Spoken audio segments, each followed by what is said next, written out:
Hello friends, welcome back to my channel Payal's kitchen and home. So friends, આજે આપણે જે recipe બનાવવાના છે તે ટેસ્ટમાં તો સુપર ટેસ્ટી છે જ, એની સાથે પ્રોટીનનો ભરપૂર સોર્સ છે. તો આજે આપણે બનાવીશું ચણાની ચીક્કી.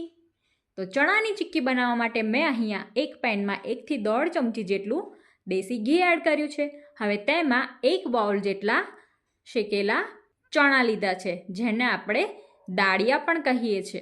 હવે દાળિયાને પેનમાં એડ કરીને 2 થી 3 મિનિટ માટે તેને થોડા શેકી લેવાના છે, જેથી આપણા ચણા થોડા ક્રિસ્પી બની જાય. હવે ચણાને એક બાઉલમાં કાઢી લેવાના છે. ત્યારબાદ સેમ પેનમાં 1 થી 1.5 ચમચી જેટલું ઘી એડ કરીને તેમાં 1 બાઉલ જેટલો ગોળ એડ કરવાનો છે. અહીંયા મેં દેશી ગોળનો યુઝ કર્યો છે. હવે ગોળને બરાબર શેકવાનો છે. તમે જોઈ શકો છો, હવે આપણા ગોળનો કલર થોડો ચેન્જ થવા લાગ્યો છે અને ગોળમાં બબલ્સ આવવા લાગ્યા છે. મતલબ આપણો ગોળ સારી રીતે શેકાઈ ગયો છે.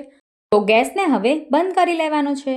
હવે તેમાં આપણા શેકેલા દાળિયા એડ કરી લઈશું અને 2 થી 3 ચમચી જેટલા સફેદ તલ એડ કરવાના છે.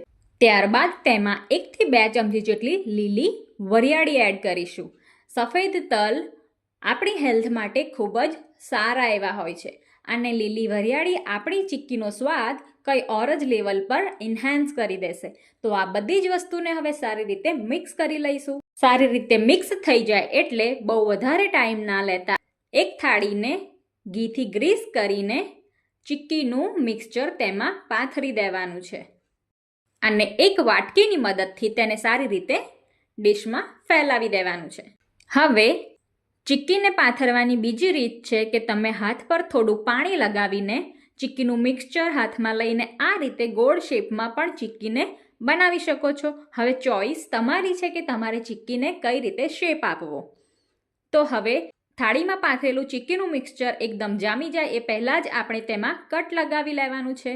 સો ફ્રેન્ડ્સ, તમે જોઈ શકો છો, ટેસ્ટમાં સુપર ટેસ્ટી અને હેલ્થ માટે પ્રોટીનથી ભરપૂર એવી આપણી ચણાની ચીક્કી બનીને રેડી છે.